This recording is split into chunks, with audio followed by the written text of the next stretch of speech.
যদি খিচুড়িকে শুধুমাত্র বাংলাদেশের খাবার বলি তাহলে কিন্তু ভারত, পাকিস্তান, নেপালের মতো দেশও মন খারাপ করতে পারে।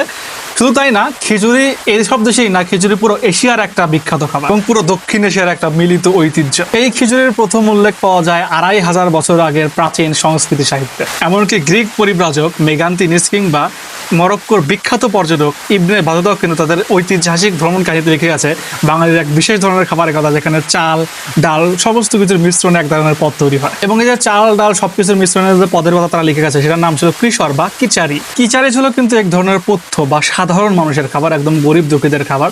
ধরেন আগেকার সময়ে তো ঠিকঠাক মতো গরিব মানুষরা ঠিকঠাক খেতে পারতো না, তো তারা যেটা করতো, কারণ যাদের বাড়িতে একদিন তরকারি রাঁধার মতো কোনো ব্যবস্থা নেই, তরকারি নেই, বাজার থেকে আনতে পারেনি বা বৃষ্টির জন্য বাজারে যেতে পারেনি, তারা কি করতো, শুধু ভাত আর খাওয়া যাবে না, ভাতের মধ্যে ডাল টাল মিশে মরিচ টরিচ দিয়ে একদম অন্য একটা পদ তৈরি করতো, যেটা শুধুমাত্র সেটা দিয়ে খাওয়া যায়, আলাদা তরকারি লাগে না। এটা ছিল রোগীদের এক ধরনের বিশেষ খাবার। সাধারণত আমরা দেখবেন যে আপনি যদি হসপিটালে কোনো থাকেন, দেখবেন যে হসপিটালে কিন্তু একবেলা খিচুড়ি দেয়, ল্যাটকা খিচুড়ি, একদম পানির মতো ওইগুলো দেয়। তো মধ্য কথায় বলতে গেলে এই খিচুড়ির প্রচলনটা শুরু হয়েছিল একদম সাধারণ মানুষের স্বাস্থ্যকর খাবার হিসেবে।